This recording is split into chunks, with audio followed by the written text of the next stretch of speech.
Have you ever stopped to wonder what makes us as humans so different from everything else in the universe? The Quran says, "We have created man in the best of stature." That's 95:4. And it's not just about physical form. There's something deeper, a unique programming, if you will, built right into us. We're graced with reason. In every human soul, God has placed sublime morals. These are the rational rules on which we build our knowledge, and the foundation for every social behavior, familiarity, intimacy, friendship, love. Even the tougher feelings, disagreement, enmity, hatred, aren't just accidents, they shape the very fabric of human interaction. Think about it. How do we come to know anything? Our senses, hearing, sight, touch, feed us raw data. Our minds analyze that data, searching for patterns, building facts, theories, rules. It's a kind of maturing, a mental programming. I see it as a beautiful dance between nature's signals and our reasoned response, producing real understanding. Now let's flip the coin. The atheist view insists that all this, our reason, our programming, came by coincidence. Sensory input and nothing more. Though, interestingly, in their daily life, most atheists are deeply committed to causality. If I hear a crash in my kitchen, I don't think it happened by chance. I look for the cause.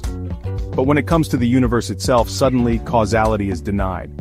Some claim causes and effects are just events that happen together. There's no real connection. The universe can just exist by itself, no cause required. But here's the twist.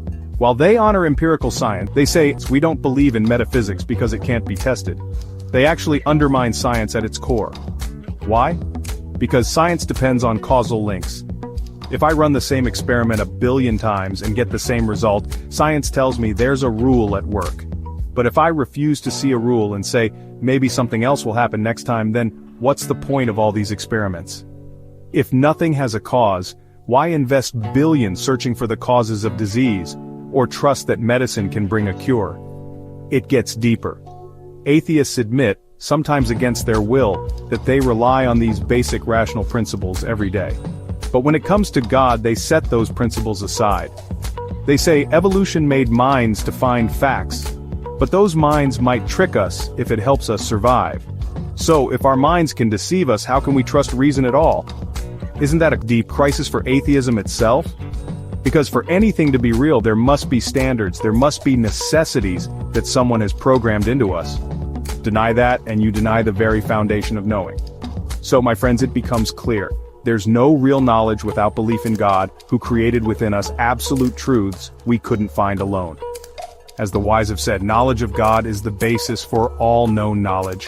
If you don't recognize the existence of the Almighty, no evidence will ever help you build a coherent theory of knowledge.